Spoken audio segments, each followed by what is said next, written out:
नमस्कार, मैं हूं आकांक्षा और आप देख रहे हैं IBC 24 मध्य प्रदेश से जुड़े हमारे बेहद खास बुलेटिन मध्य प्रदेश में आज क्या हुआ खास में आप सभी का स्वागत है। तो दिन भर की भागदौड़ के बाद मध्य प्रदेश की तमाम बड़ी खबरों का पूरा अपडेट हम आपके सामने लेकर आए हैं। शुरुआत करेंगे सीधी में हुए पेशाब कांड के साथ। तो सीधी में आदिवासी युवक पर पेशाब करने के आरोपी प्रवेश शुक्ला पर प्रशासन ने बड़ा एक्शन लिया है।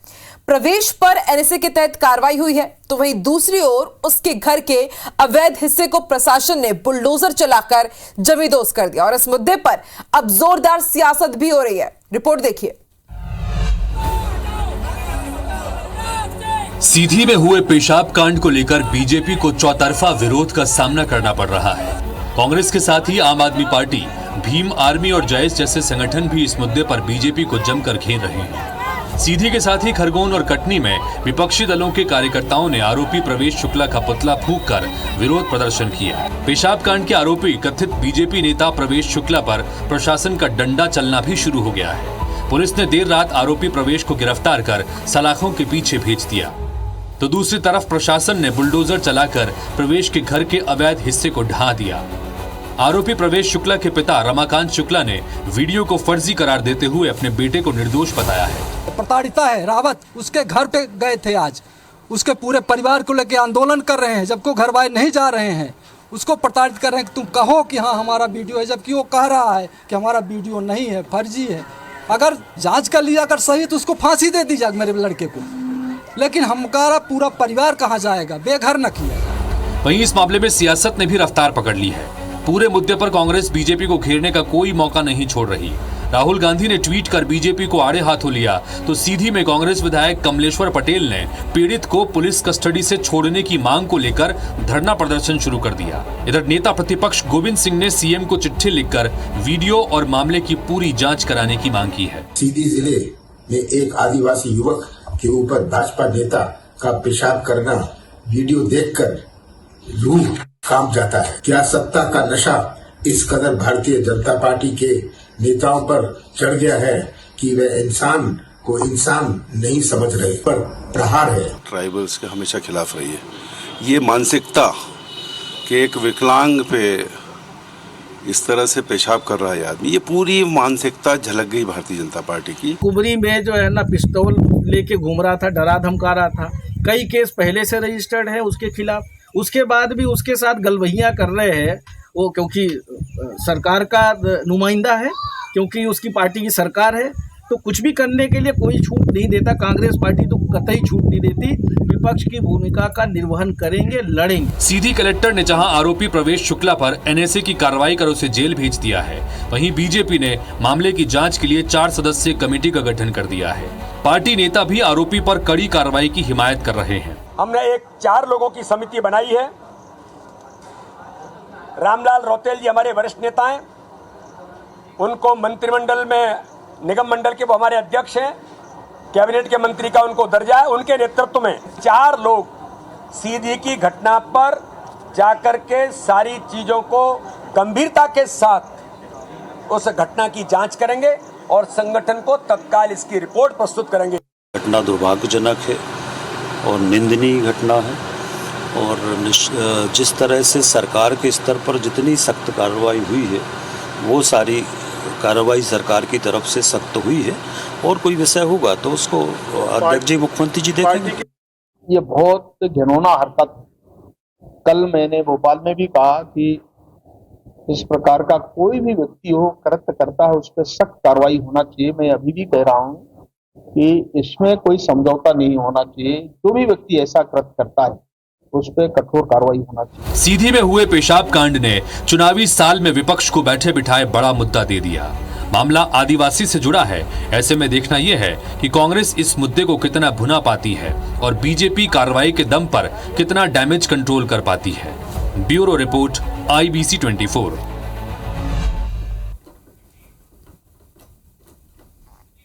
मध्य प्रदेश में सत्ता का रास्ता तलाश रही कांग्रेस ने अब सूबे के छोटे दल और निर्दलीय प्रत्याशियों को अपने पाले में लाने की कवायद शुरू कर दी है। कांग्रेस अब ऐसे प्रत्याशियों की तलाश में है जो पिछले विधानसभा चुनाव में दूसरे या फिर तीसरे स्थान पर रहे हों। पार्टी की कोशिश ये भी है कि ऐसे नेताओं को अपने पाले में करके वोट कटने की गुंजाइश को कम किया जा सके। रिपोर्ट देखिए। एमपी में 4 महीने बाद विधानसभा चुनाव होने हैं। सूत्रों से खबर मिल रही है कि कांग्रेस पिछले विधानसभा चुनाव में दूसरे और तीसरे नंबर पर आने वाले छोटे दल और निर्दलीय प्रत्याशियों को अपने पाले में लाने का प्लान बना रही है ताकि वोट कटने की गुंजाइश को कम किया जा सके।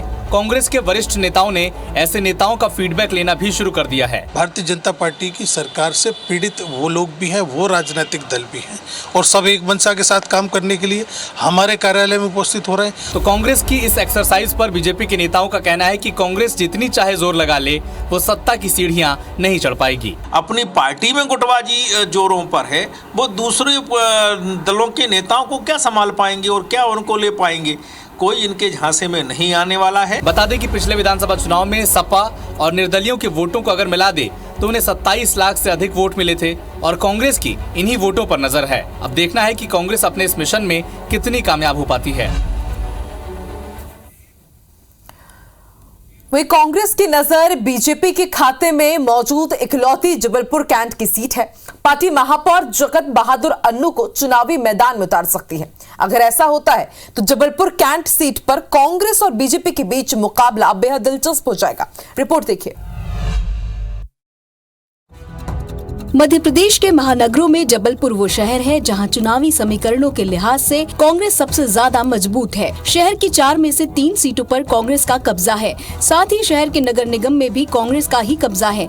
ऐसे में कांग्रेस इस लीड को 4-0 करने का प्लान बना रही है, जिसके तहत पार्टी जबलपुर कैंट सीट के मेयर जगत बहादुर सिंह अन्नू को चुनाव मैदान में उतार सकती है। अशोक रोहाणी जी के सबसे पिछड़ी हुई कैंट विधानसभा के खिलाफ में जब मटका फोड़ और बाकी कार्यक्रम करेंगे तो वो कैसा होगा। बीजेपी विधायक अशोक रोहाणी ने अपनी सीट बचाने के लिए जनता को साधना शुरू कर दिया है। हाल ही में उन्होंने पेयजल संकट को लेकर मटका फोड़ प्रदर्शन किया। नगर निगम की हालत नरक जैसी जबलपुर की हालत नरक बना दिया है, चाहे वो जल पिलावन हो, पानी जल वितरण की अव्यवस्था हो। जबलपुर कैंट सीट सियासी मायनों में काफी अहम है, इसलिए दोनों की दल इस पर जोर आजमाइश कर रही है। अब देखना है कि जनता किसे अपना आशीर्वाद देती है। ग्वालियर में पूर्व मंत्री और कांग्रेस विधायक जयवर्धन सिंह के स्वागत को लेकर कांग्रेस कार्यकर्ता आपस में ही भिड़ गए। इस दौरान कांग्रेस नेता और कार्यकर्ताओं ने मौके पर मौजूद गाड़ियों में भी तोड़फोड़ की। कांग्रेस की आपसी फूट को लेकर अब बीजेपी कांग्रेस पर निशाना साध रही है। देखिए। ग्वालियर में जयवर्धन सिंह के स्वागत को लेकर कांग्रेस कार्यकर्ता आपस में भिड़ गए। पूर्व मंत्री लाखन सिंह यादव के भतीजे और युवक कांग्रेस के प्रदेश उपाध्यक्ष संजय सिंह यादव और कांग्रेस के ही युवा नेता माठू यादव के बीच विवाद हो गया, जिसके बाद इन नेताओं के कार्यकर्ताओं ने मारपीट और तोड़फोड़ शुरू कर दी। घटना की जानकारी लगने पर कांग्रेस नेता अशोक सिंह बीच बचाव करने के लिए पहुँचे। आपसी में थोड़ी धक्का मुक्की हो गई थी, जिससे थोड़ा विवाद और बढ़ गया था। हमें इस बात का अफसोस है, सुलझाया है मामले को। वहीं कांग्रेस नेता संजय सिंह यादव ने घटना का ठीकरा बीजेपी समर्थित नेताओं पर फोड़ दिया। नीचे कुछ लोगों ने गाड़ी घोड़ों पे डंडे वंडे मारे, कांच फोड़े हैं। ये कायरता का काम है। संजय सिंह के आरोपों को जवाब देते हुए मध्य प्रदेश के चिकित्सा शिक्षा मंत्री विश्वास सारंग ने कांग्रेस को घेरा। कांग्रेस में और क्या अपेक्षा कर सकते, जितने गुंडे बदमाश है समाज के वो सब कांग्रेस ही तो है। अब गुंडे बदमाश आपस में झगड़ रहे हैं, कांग्रेस ने ना अनुशासन है। चुनाव आते ही कांग्रेस की आपस में गुटबाजी खुलकर सामने आ रही है, जिससे निपटना कांग्रेस के आला कमान के लिए बड़ी चुनौती है। ग्वालियर की जीवाजी विश्वविद्यालय में बीजेपी की छात्र संगठन एबीवीपी और वामपंथी छात्र संगठन एआईडीएसओ के कार्यकर्ताओं के बीच जमकर मारपीट हुई। मारपीट में कुछ छात्राओं को चोट भी आई। दोनों गुटों ने एक दूसरे के खिलाफ मामला दर्ज करा लिया है और पुलिस जांच कर रही है। रिपोर्ट देखिए। ग्वालियर की जीवाजी यूनिवर्सिटी में एबीवीपी और वामपंथी छात्र संगठन एआईडीएसओ की कार्यकर्ता आमने सामने आ गए, जिसके बाद दोनों के बीच जमकर नारेबाजी और हाथापाई हुई। वामपंथी छात्र संगठन की कार्यकर्ताओं का आरोप है कि एबीवीपी कार्यकर्ताओं ने उनके साथ मारपीट की। इस घटना में उनकी कार्यकर्ताओं को चोट भी आई है। वाद विवाद शुरू हुआ और यही फिर वाद विवाद जो है झूमा झपटी तक हाथापाई तक पहुंच गया। उनकी बस ये थी कि ये विश्वविद्यालय हमारा है और आप लोग यहाँ आने नहीं चाहिए। वहीं एबीवीपी के कार्यकर्ताओं का आरोप है कि वामपंथी छात्र संगठन के कार्यकर्ताओं ने ही झगड़े की शुरुआत की। बहुत सारे उन लोगों ने नारे लगाए, उसके बाद उन लोगों ने हमारी एक दीदी है उन पे हाथ उठाया। फिलहाल पुलिस ने दोनों गुटों की शिकायत लेकर मामले की जाँच शुरू कर दी है और दोनों ही पक्ष थाने पर आए हुए हैं और दोनों अपना आवेदन दे रहे हैं उसके बाद वो CCTV कैमरे आदि चेक किए जाएंगे और जांच में जो भी आएगा वैसे कार्रवाई करेंगे। देखने वाली बात यही होगी कि पुलिस की जांच में कौन दोषी पाया जाता है और उस पर क्या कार्रवाई होती है। मुरैना में महिलाओं ने निजी बैंक संचालक, ग्राम पंचायत सचिव और रोजगार सहायक पर लाडली बहना योजना के तहत मिलने वाली राशि हड़पने का आरोप लगाया है। महिलाओं की शिकायत पर एएसपी ने थाना प्रभारियों को जांच के निर्देश दिए। पूरा मामला क्या है, इस रिपोर्ट में देखिए। मुरैना के अंबा में मलबसी गांव की रहने वाली महिलाओं ने एसपी दफ्तर का घेराव कर दिया। महिलाओं ने निजी बैंक संचालक, ग्राम पंचायत सचिव और रोजगार सहायक पर लाडली बहना योजना के तहत उन्हें मिलने वाली रकम को फर्जीवाड़ा कर निकालने का आरोप लगा है। अपने खाते खोल के लगा, अपन नहीं बनाए खातों में निकलना है, अकेले आधार कार्ड लगा के बनाए हैं। पैसा भी निकालता मतलब रिंकू के मतलब समूह बनाए हैं। इस मामले में एएसपी का कहना है कि मामले की जांच के लिए उन्होंने थाना प्रभारियों को निर्देश दिए हैं। जांच में जो भी दोषी पाया जाएगा उसके खिलाफ कार्रवाई की जाएगी। उनके अकाउंट के पैसे को किसी ने भी खुर्द किया है तो उस संबंध में उनको वैधानिक कार्रवाई करने के लिए थाना प्रभारी को बताया है। दूसरा, इसमें देखने की बात ये भी आई है कि मैन बैंक में ना खाता खोलते हुए ये खाते जो है फिनो बैंक है कोई यहाँ जो मुरैना में संचालित नहीं है उसमें जो है खोले गए हैं। एक प्रकरण जो है थाना नगरा का भी हमारे यहाँ पंजीबद्ध हुआ। अब देखना ये होगा कि पुलिस की जांच में कौन दोषी पाया जाता है और पुलिस उस पर क्या कार्रवाई करती है। पड़ोसी के कुत्ते के हमले में घायल जबलपुर के शिव कुमार पटेल की हालत नाजुक बनी हुई है। इलाज में मोटा खर्च आने की वजह से शिव कुमार के परिजन आर्थिक तंगी से जूझ रहे थे। ऐसे मुश्किल वक्त में खाकी इस परिवार के लिए ईश्वर का रूप बनकर सामने आई। रिपोर्ट देखिए। जबलपुर में पड़ोसी के पालतू कुत्तों के हमले में गंभीर रूप से घायल शिव कुमार पटेल की हालत नाजुक बनी हुई है। इलाज में मोटा खर्च की वजह से उनके परिजन को आर्थिक तंगी का सामना करना पड़ रहा है। बता दें कि 30 जून को पड़ोसी के करीब 15 पालतू कुत्तों ने प्रमोद पर हमला किया था। मेरा आदमी हॉस्पिटल में भर्ती है। शेरशान दुबे के कुत्ते ने काटा मेरे आदमी को और अभी कह रहा है कि मैं पैसा नहीं लगाऊंगा।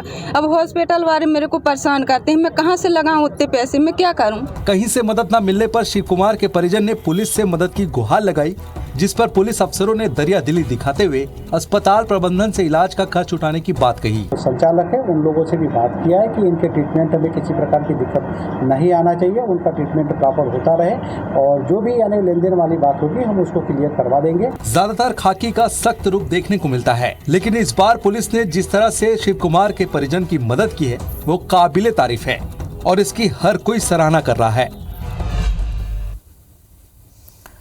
मुरैना में चंबल नदी पर बने पुराने रेलवे पुल की मरम्मत कर रहे मजदूर अपनी मजदूरी के लिए धर धर भटक रहे हैं।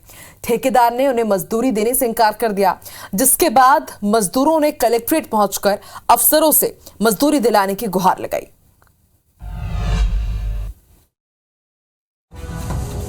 मुरैना जिले में चंबल नदी पर पुराने रेलवे पुल की मरम्मत का काम कर रहे मजदूरों ने ठेकेदार पर मजदूरी नहीं देने का आरोप लगाया है। मजदूरों का आरोप है कि जब उन्होंने ठेकेदार से काम का मेहनताना मांगा तो उसने मजदूरी नहीं दी। ठेकेदार का कहना था कि जब रेलवे से भुगतान होगा उसके बाद ही वो मजदूरों का भुगतान करेगा। मजदूर अपनी फरियाद लेकर कलेक्ट्रेट पहुँचे, जहाँ उन्होंने अफसरों से मजदूरी दिलाने की गुहार लगाई। तो वहाँ से बोल रहा है कि मैं पैसे अभी नहीं दूंगा, जब मेरा पेमेंट हो जाएगा जब ही दूंगा पैसे। वह इस मामले में अपर कलेक्टर नरोत्तम भार्गव का क्या कहना है, आइए हम आपको सुनाते हैं। उन्होंने अवगत कराया कि सेंट्रल लेबर के जुरिस्डिक्शन में आता है। ऐसी स्थिति में हमने तत्काल थाना प्रभारी अपने एसडीएम और जो सब पदाधिकारी संभाग स्तरीय उनको अभी अवगत कराया है। जल्दी से जल्दी उनकी समस्या का निराकरण अपने स्तर से। मजदूरी की आस में मजदूर दर दर भटक रहे हैं। अब देखना यह है कि प्रशासन आखिर कब तक इन्हें ठेकेदार से मजदूरी दिलाता है।